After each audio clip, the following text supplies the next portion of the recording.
સામાજિક કાર્યકર્તા અન્ના હજારે કહે છે કે હું ઘણા સમયથી કહેતો આવ્યો છું કે ચૂંટણી લડતી વખતે ઉમેદવારનું ચારિત્ર્ય, સારા વિચારો અને છબી ઉપર કોઈ ખામી હોવી જોઈએ નહીં.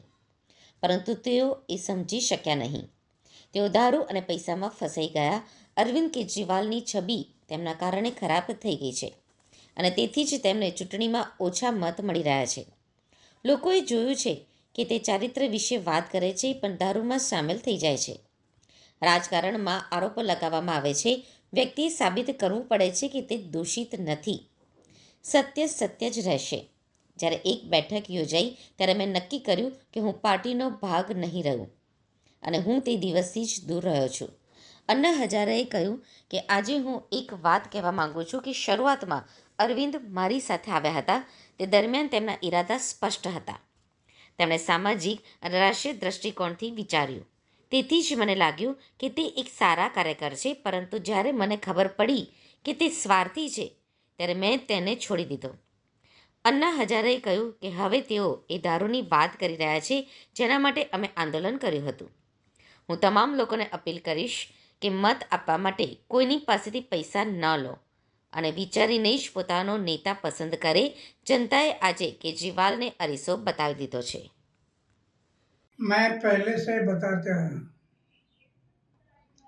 कि चुनाव लड़ते समय उम्मीदवार का आचार शुद्ध होना, विचार शुद्ध होना, जीवन निष्कलंक होना, जीवन में त्याग होना और अपमान पीने की शक्ति होना, ये गुण अगर उम्मीदवार में है तो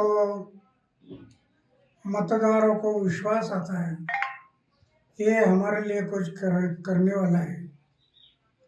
मैं बार बार बताते गया लेकिन उनके दिमाग में नहीं आया और आखिर शराब के बारे में उन्होंने एक मुद्दा उठाया कि शराब की दुकान, उसमें शराब की बात क्यों आ गई? पैसा, धन और दौलत इसमें बह गया है. इस शराब के कारण वो बदनाम हो गया है. इसके कारण लोगों को भी एक मौका मिला कि ये चारित्र के बारे में बोलता है और दूसरे बारे में शराब की बात बता.